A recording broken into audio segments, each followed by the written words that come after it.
Κυρίες και κύριοι, καλησπέρα. Καλώς όρισατε στο ωραιότερο παρεάκι της ελληνικής τηλεόρασης και φυσικά στο lifestyle. Λοιπόν, είμαστε πάρα πολύ καλά. Το ίδιο βέβαια ευχόμαστε και για εσάς, όπως γράφανε παλιά, ξέρετε, στα γράμματα. Οι παλαιότεροι τα γνωρίζουν, έτσι να μαθαίνουν και οι νεότεροι. Λοιπόν, στο παρεάκι μας ο Στέφανος. Γεια σου, Στέφανε. Καλησπέρα, Τάση. Τι κάνεις? Είσαι καλά, μια χαρά. Χαίρομαι γι' αυτό.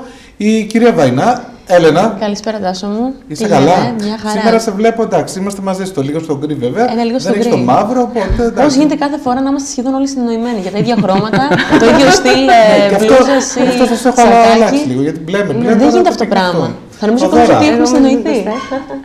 Είσαι καλά? Μια χαρά. Έτσι, μπράβο. Πολύ ίσιο το μαλλί σήμερα, έτσι πιο αυτό, πιο μακρύ μου φαίνεται. Τι έγινε? Ναι, μάκρυνε πάρα πολύ.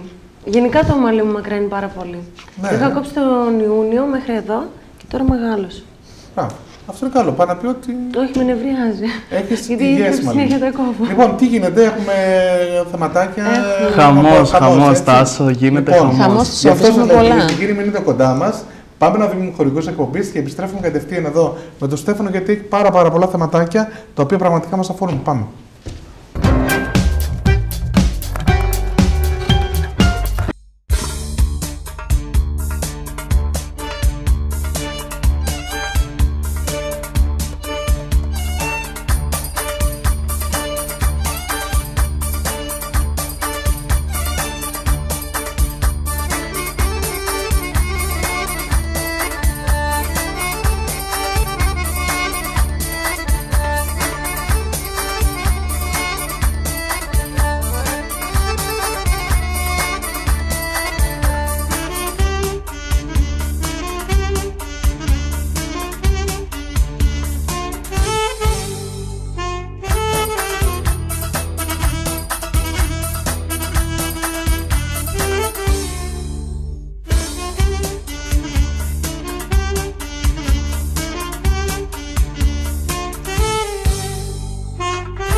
Εδώ είμαστε λοιπόν, κυρίες και κύριοι, lifestyle και σήμερα κοντά σας. Και όπως προείπαμε, ξεκινάει ο Στέφανος σήμερα κανονικά με τα θέματα τα οποία έχει γενικά από τη showbiz, έτσι, και τα τηλεοπτικά νέα. Ναι. Λοιπόν, από πού θα ξεκινήσει, Στέφανο? Να περάσουμε στην Ελένη Μενεγάκη, Τάσο, που είχε ένα τηλεφώνημα στην εκπομπή της. Ναι. Και πήρε τηλέφωνο η Ελισάβετ Σπανού για να κερδίσει ένα πλυντήριο. Έλα όμως που δεν ήταν η Ελισάβετ Σπανού και απλά ήταν συνωνυμία. Και η Ελένη Μενεγάκη άνοιξε εκεί πέρα και άρχισε να λέει, δεν το και λέει, είσαι η φίλη μου? Όχι, δεν είμαι η φίλη σου, είμαι η Ελισάβετ Κωνσταντινίδου από τη Θεσσαλονίκη. Η Ελισάβετ Κωνσταντινίδου ή Σπανού? Ελισάβετ Κωνσταντινίδου. Σπανού είπα. Ναι, γι' αυτό. Σπανού. Έλα όμως που δεν ήταν η ηθοποιός και τη ρωτάει, είσαι η φίλη μου? Και γίνεται ένας απολαυστικός διάλογος, να δούμε και το βίντεο. Ωραία, πάμε.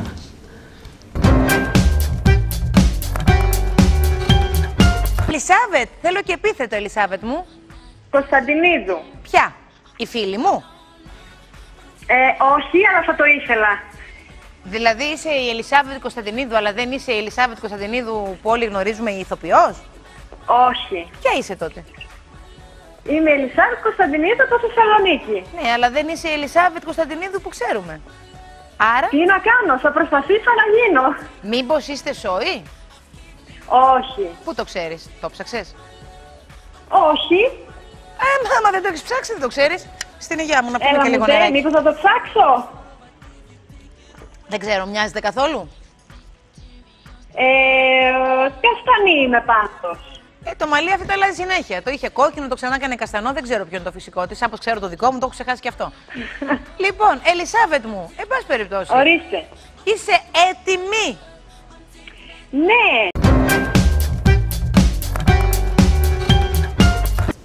Τι μπορείς να πάθεις στα καλά καθόμενα, λοιπόν, κυρίες και κύριοι, έτσι, η συνωνυμία τι μπορεί πραγματικά να κάνει και να σε μπερδέψει, έτσι. Γιατί μια φορά ξέρεις τι είχε γίνει. Βέβαια, το έπαιρνε ανώνυμα, είχε πάρει η Κορομιλά, την Ανίτα την πάνη και έγινε πανικός. Πραγματικά μου άρεσε πάρα πολύ. Και την έβρισε, την έκανε την Κορομιλά και μόλις είπε ότι είμαι η Ρούλα η Κορομιλά, τρελάθηκε αυτή. Και λέει, βρε Ρούλα, δεν το περίμενα από σένα, κάτι τέτοιο. Αλλά στο αντίθετο, βέβαια, αυτό έγινε στην Ελένη τη Μενεγάκη. Λοιπόν, πάμε.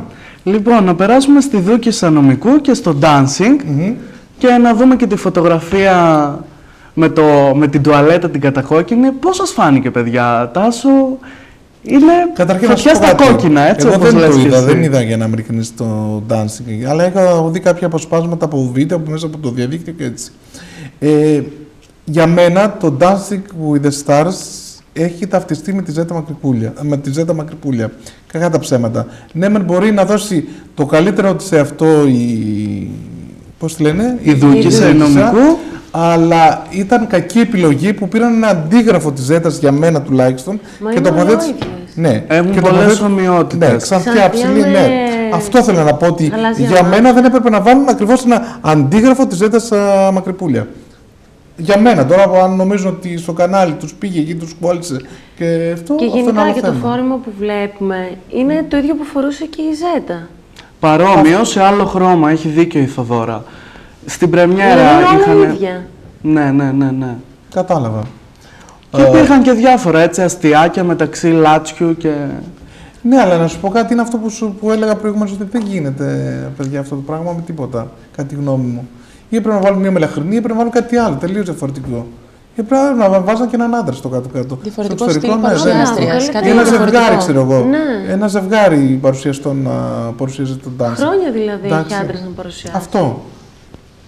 Αυτά με τη Δούκισσα Τάσο και να περάσουμε φυσικά στη Ζέτα Μακρυπούλια, η οποία δήλωσε για το dancing, στην εκπομπή αποκάλυψε πάρα πολλά στον Νίκο Μουτσινά, Νίκο Κλοκ, και είπε και για το dancing και για την Δούκισσα τη γνώμη της. Ο κύριος λόγος που δεν συνέχισε στο dancing είναι ότι το θέατρο είχε ανάμεσα σε αυτά τα δύο, θέατρο και dancing, και διάλεξε το θέατρο φυσικά γιατί το αγαπάει πάρα πολύ. Αυτό είπε, βέβαια με... Εγώ νομίζω ότι προλάβαινε, άμα ήθελε προλάβαινε.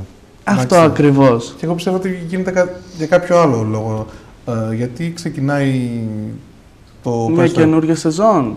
Ναι, ούτως ή άλλως, και νομίζω ότι τα λεφτά που θα πάρω από το θέατρο είναι πολύ λιγότερα από αυτά που θα πάρω από την τηλεόραση. Ναι, αγαπάω, θέλω να πραγματοποιήσω το όνειρό μου και γι' αυτό δεν είμαι στο dancing. Ναι. Ωραία. Νομίζω ότι έχουμε και ένα βίντεο, έτσι. Ναι, έχουμε και ένα βίντεο και βέβαια να σου πω και Τάσο, θα το δούμε και στο βίντεο, ότι η γνώμη της για τη Δούκισσα είπε ότι είναι ένα πάρα πολύ ωραίο και νέο κορίτσι, όμορφο, έχει εμπειρία και πιστεύω πως θα τα καταφέρει. Ωραία, λοιπόν. Πάμε να δούμε το βίντεο, ναι.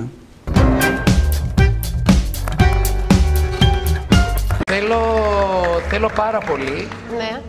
να πεις, γιατί εμένα μου έχεις πει, αλλά θα ήθελα να πεις και να το κλείσουμε και εδώ, γιατί θα πει, δεν θα το ξαναπεί. Πρώτον, γιατί θα χαλάσει η φιλία μας. Και δεύτερον, γιατί γενικά δεν σου αρέσει καθόλου να μιλάς. Το γνωρίζω πάρα πολύ καλά. Θα Όχι, απλά δεν μου αρέσει να ρίχνω λάδι στη φωτιά. Και όταν ένα πράγμα κλείνει και περνάει σε άλλα χέρια, είναι ωραίο το ενδιαφέρον να πέφτει εκεί. Ωραία. Δεν θέλω να. Δεν θα πάω στα άλλα χέρια. Θα μείνω σε σένα. Ναι. Θέλω να μου πεις, ρε παιδάκι μου, για ποιο λόγο δεν είσαι φέτος στο Dancing with the Stars? Καταρχήν, κοίταξε να σου πω κάτι για να βάλω λίγο και τα πράγματα στη θέση τους. Επειδή μου είπες να πάρω θέση, όταν κάποιος παίρνει θέση, θεωρώ τουλάχιστον ότι πρέπει να του δίνεται το δικαίωμα να πάρει θέση όταν θέλει, όταν είναι έτοιμος και όταν είναι κατάλληλες συνθήκες. Ναι. Δηλαδή, μπορεί εγώ να μην θέλω όταν είμαι στο δρόμο ή όταν πάω να δω μια πρεμιέρα να θέλω να απαντήσω για όλα τα θέματα που μπορεί να απασχολούν. Ναι, γιατί σε ρωτήσανε στην πρεμιέρα της Ελισάβετ. Σε ρωτήσανε στην πρεμιέρα της Ελισάβετ και δεν απάντησες. Όχι, με ρώτησαν εάν το είδα. Δεν με ρώτησαν κάτι άλλο. Και να με ρωτούσαν όμως δεν θα απαντούσα. Θα σου πω γιατί. Γιατί πήγα να δω τη φίλη μου και να τη στηρίξω. Όχι μόνο, σε όσες πρεμιέρες πάω, θεωρώ ότι τα φώτα πρέπει να είναι εκεί. Δηλαδή, είδα μια γυναίκα να παίζει 1,5 ώρα πάνω σε μια σκηνή μόνη της και μετά.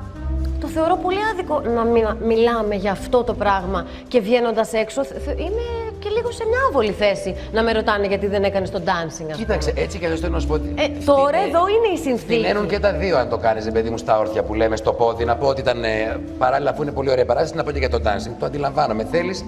Μα τώρα είναι χώρο. μια συνθήκη. Ήρθα εδώ να δώσω μια συνέντευξη και να μάθετε 5 πράγματα. Ναι, εδώ βεβαίως να σας πω. Ζέτα μου, γιατί δεν είσαι κορίτσι μου, γιατί τόση ώρα την κάνουμε την ερώτηση. Τόση ώρα κάνουμε την ερώτηση. Μα δηλαδή. Είναι μια ιδανική συνθήκη. Είμαστε οι δυο μας κάπου στη στέπα από την παγωνιά. Για ποιο λόγο δεν είσαι φέτος? Ήταν θέμα οικονομικό, ήταν θέμα του θεάτρου, ήταν και τα δύο. Τίποτα από τα δύο, βαρέθηκε στο χορό, δεν θες να βάλεις λάκ την Κυριακή και να βγεις ένα πλατό. Τι γίνεται τελικά? Λοιπόν, θα σε κρατήσω λίγο σε αγωνία ακόμη. Σε ευχαριστώ. Πριν απαντήσω, θέλω να ξεκαθαρίσω και ένα θέμα ακόμη, μιας και το έβαλε στο τραπέζι και αφού μου ζητάς να πάρω θέση. Επειδή το αυτάκι μου πήρε κάποια πράγματα που ακούγονται συνήθως για τα οικονομικά κτλ. Θέλω να σου πω κάτι που ξέρεις πολύ καλά, βέβαια. Και με εκνευρίζει ταυτόχρονα. Με εκνευρίζει πάρα πολύ. Θα πηγαίνω εγώ να μιλάμε τα οικονομικά σου. Δεν είμαι καλύτερος, αλλά σε σχέση, ναι. Η αλήθεια είναι ότι λειτουργώ περισσότερο σαν άνθρωπος με βάση το συναίσθημα και όχι το χρήμα. Αυτό τώρα δεν θα κρίνουμε τώρα είναι καλό ή κακό κτλ. Γιατί δεν μπορώ να σε ακούω. Αλλά αυτός είναι ο χαρακτήρας μου, το έχω αποδείξει στην επαγγελματική μου πορεία και το έχω αποδείξει ακόμη περισσότερο από τη στιγμή που αρχίσαμε όλοι να βιώνουμε την οικονομική κρίση. Πολύ περισσότερο. Πάβω να λειτουργώ με βάση το συναίσθημα και λειτουργώ με βάση το χρήμα μόνο όταν αντιλαμβάνομαι ότι έχει χαθεί το συναίσθημα από την απέναντι πλευρά. Και εκεί λίγο επανέρχομαι και λέω είναι δουλειά, έτσι είναι τα πράγματα. Στη δουλειά δεν πρέπει να υπάρχει τόσο το συναίσθημα. Γιατί αυτός είναι ο χώρος. Δεν έχει να κάνει μόνο με το δικό μας χώρο, έχει να κάνει με όλες τις δουλειές. Όλες τις δουλειές, το αντιλαμβάνομαι. Ναι, δεν θα μείνεις είναι κάπου κάτι το οποίο δεν το έχω πολύ ξεκάθαρα εγώ μέσα μου, αλλά θα το δουλέψω. Θα το δουλέψεις κι αυτό. Το θέατρο ήταν. Γιατί δεν έχω κάνει το dancing. Τώρα θα σου το πω, λοιπόν. Γιατί θέλω να το έχω και καθαρό. Ρε, θα σε ρωτήσω σε κάτι. Για ποιο λόγο δεν έκανες φέτος το dancing? Ήταν οικονομικός ο λόγος, ήταν το θέατρο? Λοιπόν, όπως καταλαβαίνεις, λοιπόν, αφού δεν είναι όλα τα άλλα, ο λόγος ήταν το θέατρο. Ήταν μια μεγάλη αγάπη. Έπρεπε να διαλέξω. Το dancing το αγάπησα πάρα πολύ σαν εκπομπή, μου έδωσε πάρα πολλά πράγματα και τους ευχαριστώ όλους. Φέτος όμως, επειδή είδα ότι υπήρξε μια ανασφάλεια όσον αφορά το χρόνο και το αν θα προλάβουμε, δεν ήθελα να δημιουργήσω στο κανάλι αυτή την ανασφάλεια, δεν ήθελα να την έχω κι εγώ. Και κακά τα ψέματα, επειδή για μένα αυτό που πάω να κάνω στο Παλάς φέτος είναι έρωτας, όταν είμαι ερωτευμένη θέλω να είμαι εκεί. Ωραία, παιδί. Δεν ήταν εύκολο για μένα, θέλω να σου πω. Ήταν πάρα πολύ στενάχωρο. Γιατί είναι μια εκπομπή που την ξεκίνησα από την αρχή, τη χτίσαμε όλοι μαζί λιθαράκι. Είναι ένα κόνσεπτ που αγαπήθηκε πάρα πολύ. Και πώς να σου το πω, ακόμη και τον κόσμο που έπρεπε να χαιρετήσω δεν ήταν εύκολο. Ήταν λίγο δύσκολο γιατί βέβαια ξέρω ότι αυτό συμβαίνει σε αυτές τις δουλειές. Έτσι είναι. Και στο θέατρο έτσι, είναι το ίδιο. Και στο θέατρο είναι έτσι. Περνάμε καλά, κάποια στιγμή θα πρέπει να πούμε αντίο και στα σύριαλ είναι έτσι. Έτσι και εδώ λοιπόν έκλεισε ένας κύκλος. Θα φύγω από το dancing και θα σε ρωτήσω, το είδες το dancing την Κυριακή? Και θα μείνω στο τι έκανες την Κυριακή, ρε παιδί μου. Την Κυριακή, ας πούμε, τι έκανες? Το dancing δεν το είδα την Κυριακή, Νίκο μου. Γιατί με ρωτάς? Φαντάζομαι για τον λόγο που δεν ξέρεις είδα και εγώ. γιατί, μωρέ Νίκο, με ρωτάς εσύ. Είχα πρόβα. Αν είχα την άνεση να είμαι στον καλαπέ μου και να βλέπω το dancing, ξέρω εγώ, είναι πολύ πιθανό να ήμουν και στο dancing. Μάλιστα. Δεν ξέρω τι άλλο. Θα το δω όμως. Θέλω να το δω το dancing. Κοίταξε να σου πω τώρα την προσωπική μου άποψη και να μην το δεις, δεν πειράζει. Όχι, δηλαδή, πιστεύω ότι εντάξει, μόλις με το καλό ανέβει η παράσταση και φύγουν όλες αυτές οι πρόβες, θα έχεις παράσταση θα έχω, αλλά θα δω το τέλος. Εντάξει, μπορείς να δεις, να το βάλεις και να το δεις όπου θέλεις τώρα, αλλά δεν είναι θέμα και να το δεις ότι για να δεις, ας πούμε, αν έχει, πώς θα είναι να το βλέπεις αυτό που έκανες. Γιατί είναι πολύ διαφορετική αίσθηση όταν κάνεις μια εκπομπή και όταν το βλέπεις. Με την αίσθηση που το είπα και πριν, είναι μια εκπομπή που την πονάω, μ' αρέσει. Δηλαδή δεν θα έχει το dancing και θα αλλάξω κανάλι. Φαντάζεσαι. Θα το δω, είναι να είμαι στο σαλόνι, έρχεται η Ζέτα, κλείς το dancing, κλείς το dancing, κλείς το dancing.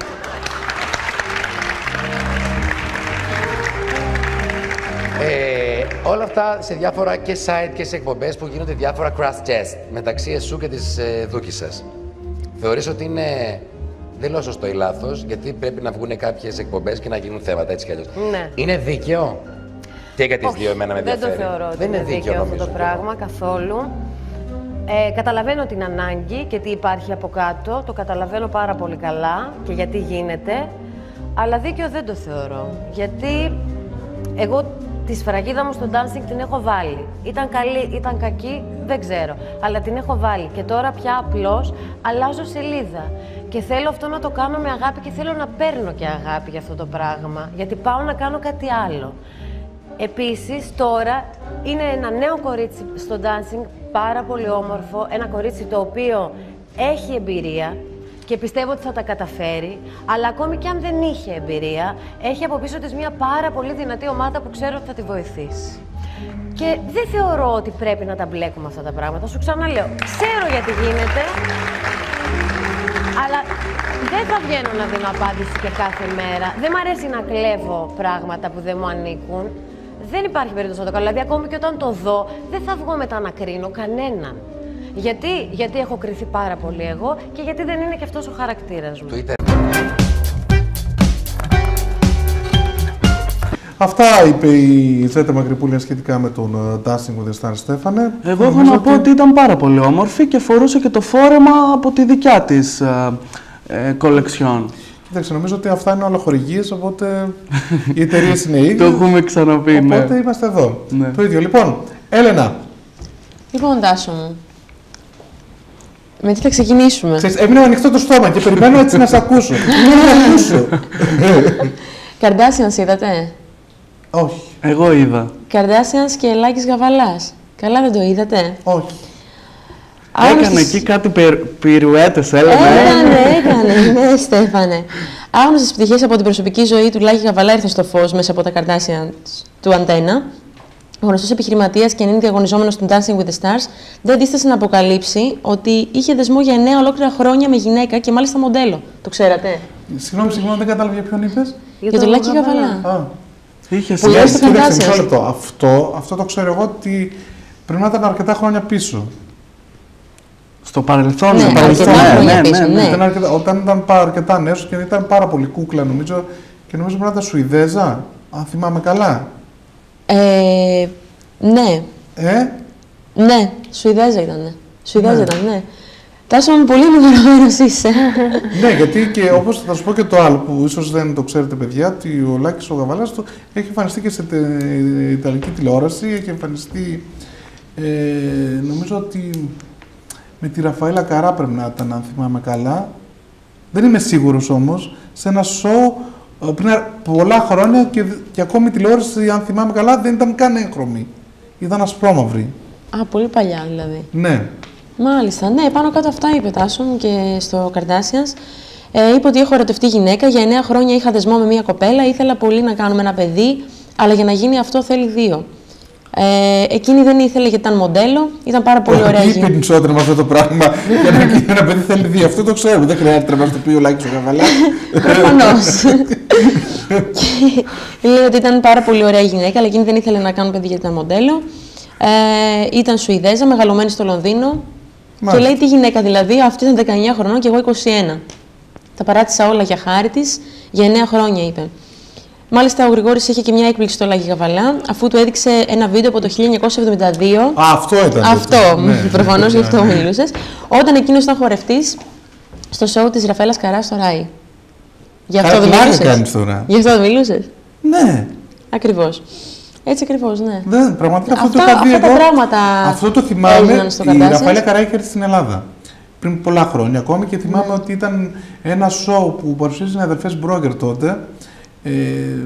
Κάθε Κυριακή. Και ήταν σε αυτό το σοου είχε εμφανιστεί η Ραφαέλα Καρά και νομίζω ότι έδειξε ένα απόσπασμα τότε. Ναι, έτσι ακριβώς. Και με το που είδε από το το Ράι βίντεο.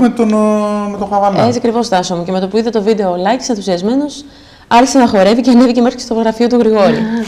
Κοιτάξτε, να σου πω κάτι. Μου αρέσει πάρα πολύ όμως το θάρρος του Λάκη του Χαβαλά, παρόλο που πήγε φυλακή, παρόλο έχει καταστραφεί οικονομικά. Θεωρώ ότι είναι αυθόρμητος. Είναι αυθόρμητος. Ανοιχτός, δεν κολλάει. Η ζωή είναι ωραία, γιατί να το βάλεις κάτω, ό,τι και να Όχι, αυτό να το βλέπουν πάρα πολλοί φίλοι. Γιατί άλλοι δεν θα έβγαιναν στη θέση του. Ενδεχομένως. Οι οικονομικοί τουλάχιστον είμαστε όλοι, να είστε σίγουροι 100%. Και είναι απελπισία κάποιων ανθρώπων που πραγματικά τους οδηγούν στην αυτοκτονία και αυτό είναι αμαρτία. Και πιστεύω ότι άλλοι ενδεχομένως δεν θα έβγαιναν στη θέση του. Και μπράβο του. Μπράβο του που το έκανε. Και δεν κόλλησε πουθενά. Αυτά λοιπόν όσον αφορά το Kardashians και το Λάκη Γαβαλά. Να συνεχίσουμε με Άννα Βύση και Αντώνη Ρέμο. Έχετε μάθει τίποτα? Καινούργια συνεργασία. Καινούργια συνεργασία, ναι, έτσι ακριβώς. Μετά την τελευταία παράσταση της Rock Operas Δαίμονας, η Άννα θα αφοσιωθεί σε όσα ετοιμάζει με τον συνάδελφό της, αρχής γενομένης από το ντουέτο τους. Τίτλος του βίντεο που ανέβασε η τραγουδίστρια είναι «Η γη να γυρίζει» και φημολογείται πως αυτός θα είναι και ο τίτλος του ντουέτου, με τον Νίκο Καρβέλα να υπογράφει τη σύνθεση και τον μαέστρο Αλέξανδρο Πρίφτη, την ενορχήστρωση.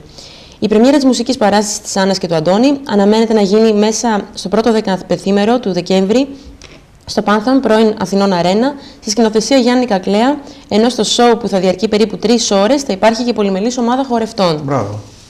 Πολύ ωραίο αυτό. Είδα κιόλας βγάλανε μέσα στο στούντιο ένα βιντεάκι και ήταν αγκαλιασμένοι μαζί και γύριζαν γύρω-γύρω για να δείξουν ότι... Ναι. Αυτό είναι όμορφο, πραγματικά. Και ξέρετε τώρα, λόγω της οικονομικής φύσης, η συνένωση έτσι, μεγάλων καλλιτεχνών νομίζω ότι είναι ό,τι καλύτερο. Έτσι ακριβώς. Να συνεχίσουμε με την Μαριάννα του Μασάτου που μιλάει για το μυστικό της γάμο. Μίλησε για το μυστικό θρησκευτικό γάμο με τον Αλέξανδρο Σταύρου, αποκαλύπτοντας γιατί θέλησαν να ζήσουν αυτή τη στιγμή μακριά από τα φώτα της δημοσιότητας. Είπε πως όταν είναι ο μεγάλος αδελφός μπροστά, δεν μπορείς να λειτουργήσεις όπως λειτουργείς όταν είσαι μόνος σου. Επειδή αυτές τις στιγμές ο καθένας θέλει να τις χαίρεται μόνος του. Άμα είναι μπροστά ο μεγάλος αδελφός, αυτό δεν γίνεται. Εμείς τουλάχιστον δεν μπορούμε, δήλωσε η ηθοποιός, αποδεικνύοντας πως όποιος θέλει μπορεί να κρατήσει την προσωπική του ζωή μακριά από τα φώτα. Αλέξανδρος και Μαριάννα παντρεύτηκαν με θρησκευτικό γάμο περίπου 3 χρόνια μετά τον πολιτικό, έχοντας ως παρανυφάκι την κορούλα τους με ελάχιστους καλεσμένους. Τον κάναμε την ίδια ημερομηνία με τον πολιτικό, να μην έχουμε, λέει, 67 ημερομηνίες να θυμόμαστε. Αυτά σχολίασε η ηθοποιός, ενώ ο Μάκης Τσέλιος που σχεδίασε τον ηφικό της αποκάλυψε λεπτομέρειες για την προετοιμασία. Όπως είπε ο σχεδιαστής και καλός φίλος της ηθοποιού, η νύφη τον επισκέφτηκε στο ατελιέ πριν περίπου 1 μήνα και μιας και ήξερε εξ αρχής πώς ήθελε να είναι τον ηφικό, έκανε μόνο 2 πρόβες. Ωραία. Είπε πολλά γενικά. Είπε πολλά, ναι. Εντάξει. Μίλησε για πρώτη φορά για το μυστικό γάμο. Αυτό ίσως είναι παράδειγμα για κάποιους οι οποίοι. Συνεχώς βρίσκονται μπροστά τα φώτα, Τάσο. Ακριβώς. Άμα θες να κρύψεις την προσωπική σου ζωή, άμα θες να κρύψεις κάποια πράγματα προσωπικά, νομίζω ότι μπορείς να τα καταφέρεις. Αν θες, μπορείς ανάτα να το κάνεις. Ακριβώς. Να συνεχίσουμε με την Τζούλια Ρόμπερτς. Είπα και εγώ, δεν θα έκανε δημόσια ερωτική εξομολόγηση. Τι εννοώ? Μπορεί την προσωπική της ζωή να την κρατά μακριά από τα φώτα της δημοσιότητας, ωστόσο η Τζούλια Ρόμπερτς δεν δίστασε να εξομολογηθεί δημόσια τον ερωτά της. Η δημοφιλής ηθοποιός πήρε βραβείο για την ερμηνεία της στην ταινία August, Osage Country, και στο λόγο της δεν ξέχασε τον επί 11 χρόνια σύζυγο και πατέρα των 3 παιδιών της, Danny Moder, που τη συνόδευσε στην απονομή. Περισσότερο απ' όλα είπε: «Ευχαριστώ τον ένα και μοναδικό άντρα που με έβγαλε από το σπίτι και με έβαλε σε ένα αεροπλάνο για Οκλαχώμα και με έπεισε να κάνω αυτή την ταινία και με έκανε να πιστέψω στον εαυτό μου με έναν τελείως διαφορετικό τρόπο», είπε η Τζούλια.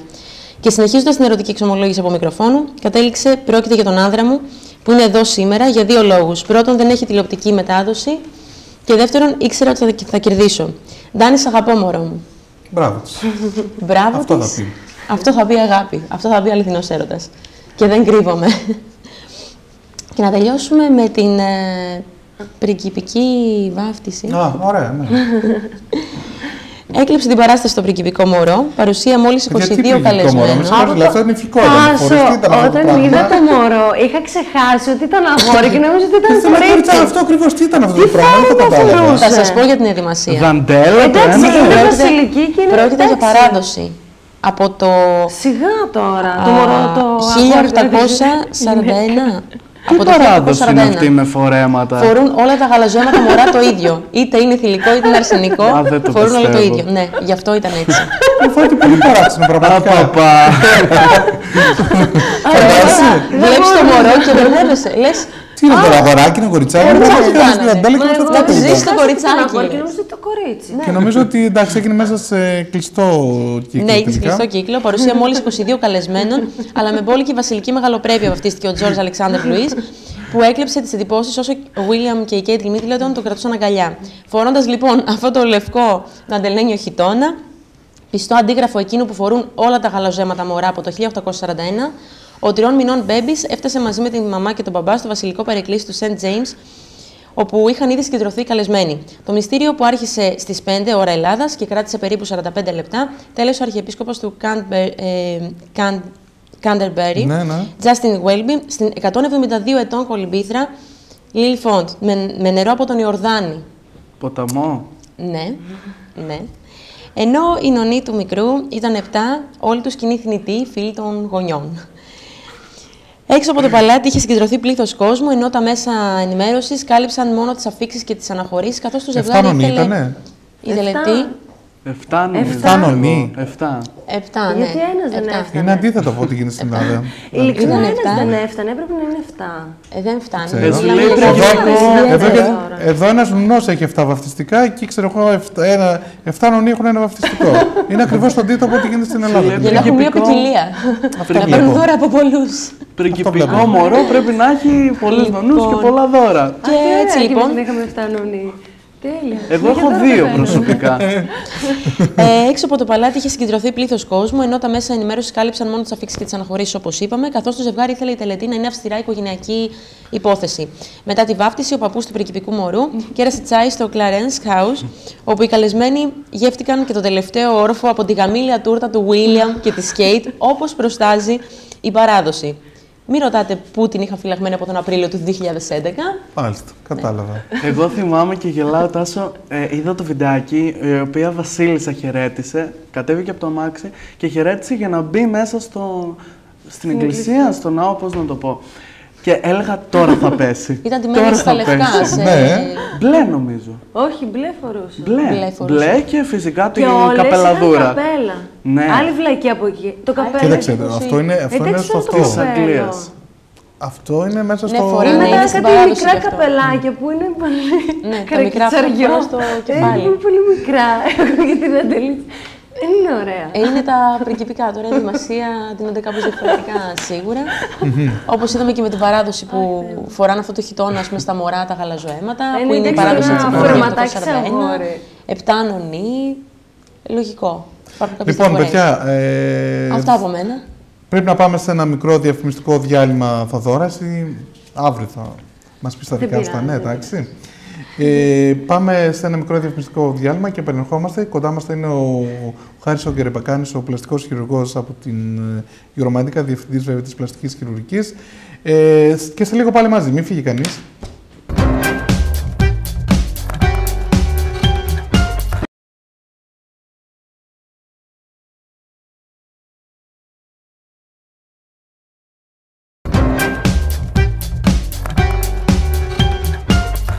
Επιστροφή λοιπόν, κυρίες και κύριοι, lifestyle και σήμερα κοντά σας. Να καλησπερίσουμε και τους καινούργιους φίλους οι οποίοι έχουν έρθει τώρα στην παρέα μας. Μείνετε κοντά μας, γιατί στην παρέα μας έχει προσθεθεί ο κύριος Χάρης Γκερεμπακάνης, πλαστικός χειρουργός και διευθυντής της Euromedica εδώ στην Θεσσαλονίκη. Καλησπέρα, κύριε Γκερεμπακάνη. Σας καλωσορίζουμε μετά από ένα χρόνο σχεδόν. Καλώς σας βρίσκω. Είστε καλά? Μια χαρά, δόξα τω Θεώ. Ωραία, αυτό είναι πάρα πολύ ευχάριστο, τουλάχιστον όταν ακούμε ότι είστε καλά σε μια περίοδο κρίση την οποία βιώνει όλη η χώρα. Και από υγεία καλά πάμε. Κρίση υγείας δεν έχουμε. Άλλου είδους κρίσεις. Λοιπόν, κύριε Γκερεμπακάνη, κακά τα ψέματα, μπορεί βέβαια να είμαστε στα τέλη του Οκτώβρη, αρχές Νοέμβρη. Έχω δει στην Θεσσαλονίκη πραγματικά ότι άρχισαν να ασχολίζουν τα Χριστουγεννιάτικα. Ήδη ξέρω εγώ το είδα και σας μιλάω ειλικρινά, απάντησε Βασίλης Όλγας και νομίζω ότι περνάτε. Τα κλασικά μαγαζιά τα κλασικά μαγαζιά τα οποία έχουν δίνονται από τώρα. Από τώρα στα Χριστουγεννιάτικα.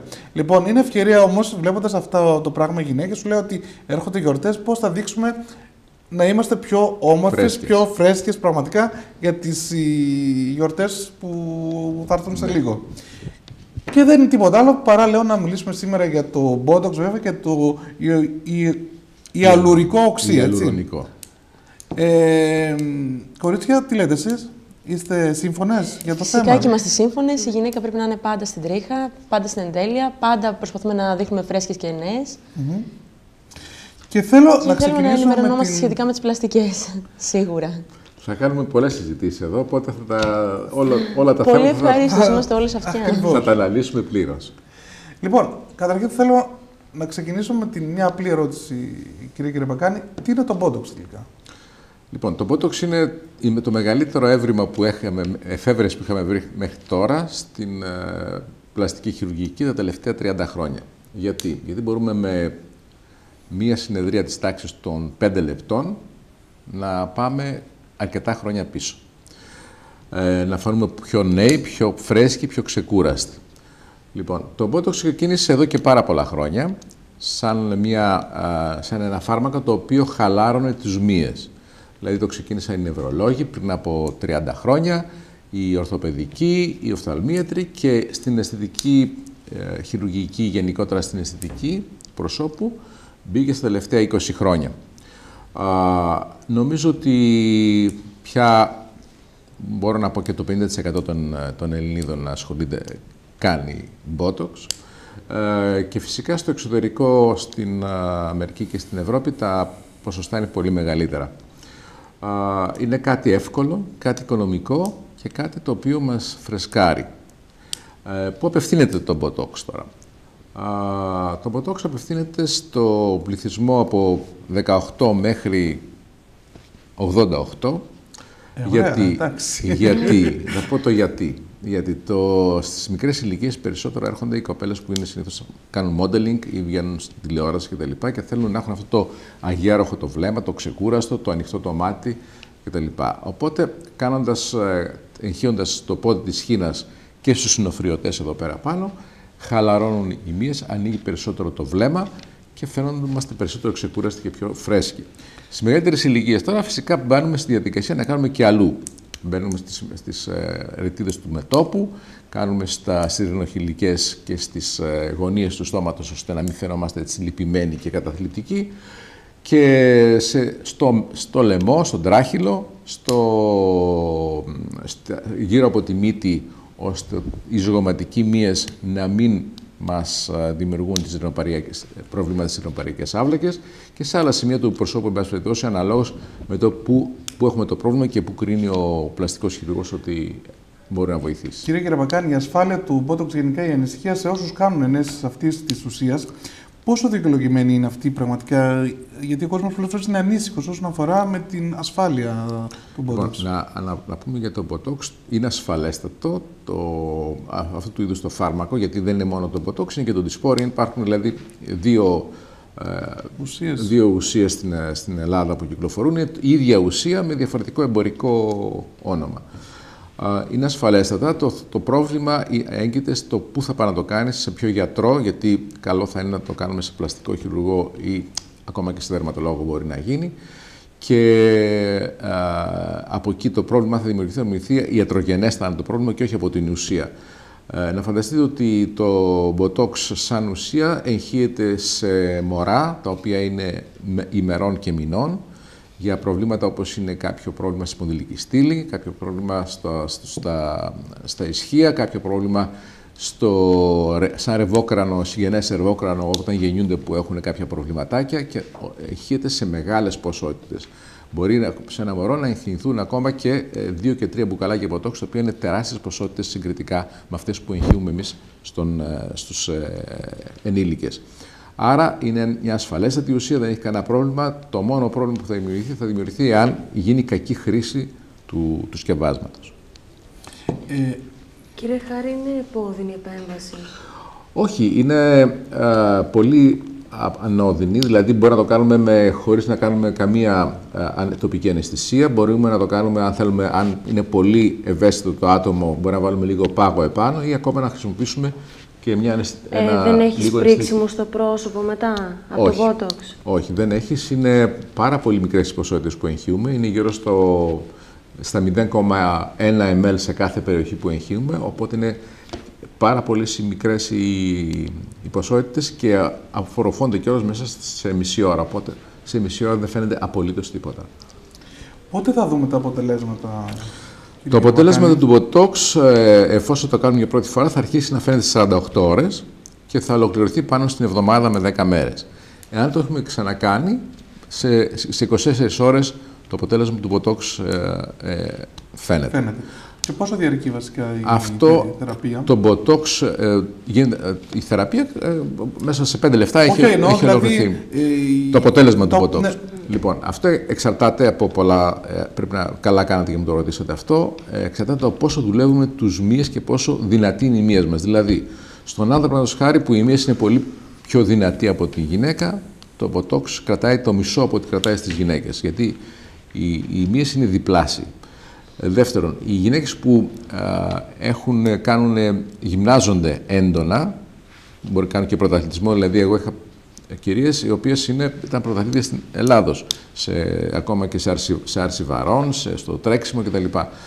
Εκεί το θέματα σίγουρα καταναλώνονται πιο γρήγορα το Botox, γιατί το Botox απευθύνεται στις συνάψεις, στις νευρομυϊκές συνάψεις, δηλαδή εκεί που δίνει εντολή το νεύρο στον μη να κάνει τη σύσπαση. Οπότε διαφέρει δηλαδή από άτομο σε άτομο Αυτό είναι το βασικότερο, και δεύτερον, αν παίζει μεγάλο ρόλο και το αλκοόλ που κάνει χρήση και ο ήλιος. Αυτά τα τρία είναι τα οποία παίζουν μεγάλο ρόλο στο πόσο καιρό θα κρατήσει. Συνήθως κρατάει από τους 3-4 μήνες μέχρι και μπορεί να πάει και 2 χρόνια. Εξαρτάται πάντα από το άτομο. Ήθελα λίγο να συζητήσουμε το θέμα της ρινοπλαστικής με Botox. Τι ακριβώς είναι, πώς γίνεται αυτό? Γίνεται ένας συνδυασμός Botox και ιαλουρονικού. Πιάνουμε τους μύες της μύτης, οι οποίοι ευθύνονται για την καμπούρα που αρχίζει και πέφτει η μύτη, και σε κάποια άλλα σημεία της μύτης που ευθύνονται οι ζυγωματικοί που στραβώνει λιγάκι η μύτη, όπως επίσης συμπληρώνουμε τα μέρη που υπάρχει έλλειμμα με ιαλουρονικό. Έτσι, αυτά τα μέτριας βαρύτητος προβλήματα που υπάρχουν στις μύτες, όχι τις τεράστιες μύτες, αλλά μύτες που έχουν με ένα μέτριο πρόβλημα. Αυτά μπορούμε να τα καλύψουμε και να κάνουμε μια ρινοπλαστική ανέμακτη μέσα σε 10 λεπτά με Botox και ιαλουρονικό. Και τα αποτελέσματα είναι πάρα πολύ καλά. Δηλαδή είναι σχεδόν ίδια με μια ρινοπλαστική. Γιατί ανακοίνωσα βέβαια το θέμα που θα έχουμε σήμερα και μου ήρθε μια ερώτηση για να σας πω κιόλας από το Facebook. Λέω τα σχετικά με κάποια άτομα τα οποία πάσχουν από ημικρανίες, μου έχουν πει ότι κάνουν Botox και τουλάχιστον σταματάει η ημικρανία για κάποιο τουλάχιστον διάστημα. Αυτό αληθεύει? Αυτό ισχύει, ναι. Επειδή είναι μια θεραπεία που γίνεται και σε συγκεκριμένα σημεία του μετώπου και γύρω από τα μάτια που κάνουμε το Botox, και πιάνουμε τις ημικρανίες. Όπως επίσης, μια άλλη χρήση του Botox που πρέπει να αναφέρουμε, εκτός από την αισθητική, είναι και η έντονη εφίδρωση. Κάνοντας τις μασχάλες στα πέλματα και στις παλάμες των χεριών, σε ειδικά σημεία και σε πολλά σημεία εγχύσεις Botox, σταματάει η έντονη εφίδρωση, που σε πάρα πολλά άτομα είναι πάρα πολύ μεγάλο πρόβλημα. Ακόμα και πιάνουμε και τους υδροτοποιούς αδένες, όπως πιάνουμε και τους μεταγόνους αδένες κατά αυτόν τον τρόπο. Έτσι σταματάει να έχει μια άσχημη οσμή ο υδρότας, και σταματάει εκείνο ότι πιάνει στο χέρι του άλλου και είναι κάθιδρο, λες και το έχει στο νερό εκείνη τη στιγμή. Φυσικά όλα αυτά βοηθάνε πάρα πολύ και έχουμε πάρα πολύ κόσμο που έχει βοηθηθεί από το Botox από πλευράς εφίδρωσης. Μάλιστα. Λοιπόν, ήθελα να μου πείτε όσον αφορά τη μεσοθεραπεία βέβαια και τις βιταμίνες στο πρόσωπο και το ιαλουρονικό οξύ, πού το χρησιμοποιούμε, πότε το χρησιμοποιούμε και σε ποια μέρη του προσώπου το χρησιμοποιούμε. Ωραία. Λοιπόν, ενώ το Botox απευθύνεται στους μύες, δηλαδή πηγαίνουμε και χαλαρώνουμε τους μύες, οι οποίοι δημιουργούν τις εκφραστικές ρητίδες. Οι εκφραστικές ρητίδες είναι οι ρητίδες που είναι στο πόδι της χήνας, είναι ανάμεσα στα φρύδια στο μεσόφριο, που δημιουργούνται από τους συνοφριωτές, είναι στο μέτωπο, είναι στις γωνίες του στόματος που μας κατεβάζουν το στόμα και δείχνουμε καταθλιπτική, είναι οι ζυγωματικοί μύες που είναι γύρω από τη μύτη. Και είναι αυτό το είναι άλλο. Εδώ πέρα όταν γελάμε. Όταν γελάμε δεν είναι ρητίδες. Αυτές οι ρητίδες και αυτές καλύπτονται, αλλά μερικώς. Εκεί συμπληρώνουμε με το ιαλουρονικό. Εκεί ήθελα ακριβώς να καταλήξω.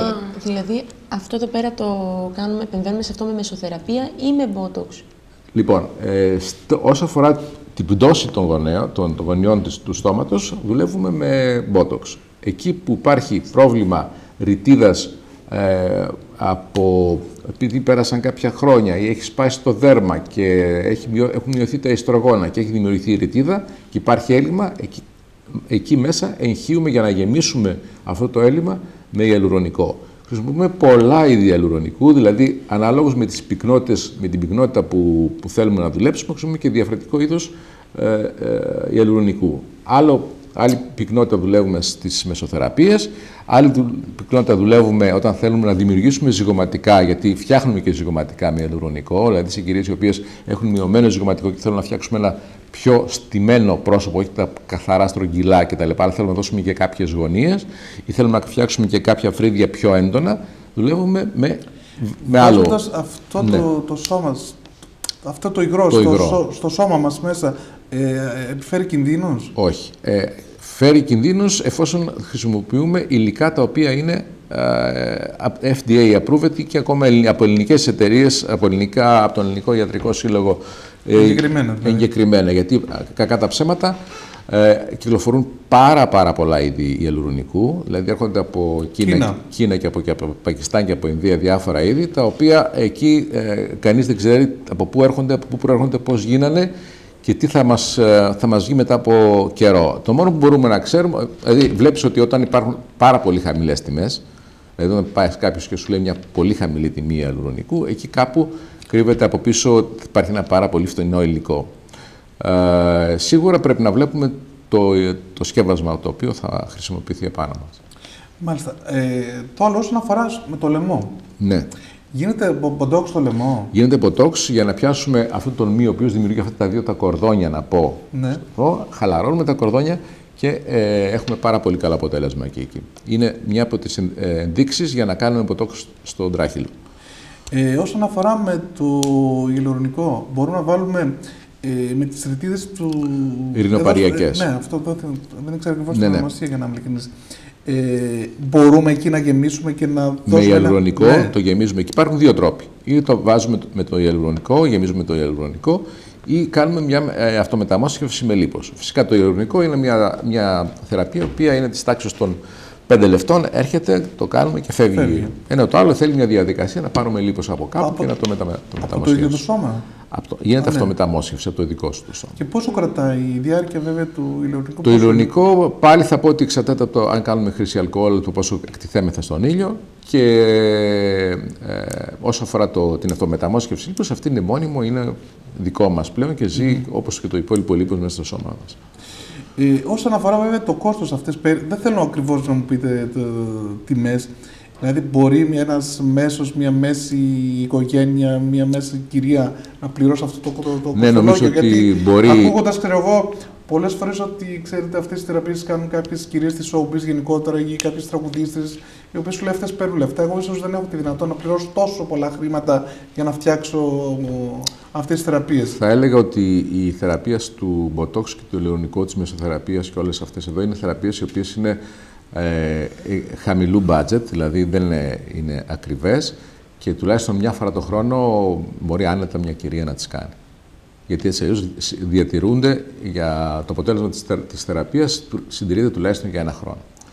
Έχουμε μιλήσει για κυρίες. Για κυρίους γίνεται τελικά, κατά τα ψέματα. Για τους κυρίους. Σήμερα 40-50 πλέον δεν είσαι γέρος, έτσι.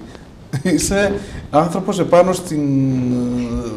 στην ενέργειά σου, μπορείς να αποδώσεις, μπορείς να δουλέψεις και πολλές φορές η δουλειά σου απαιτεί να έχεις μια πολύ όμορφη εμφάνιση. Ναι, και οι άντρες τι επέμβαση προτιμούν να κάνουν?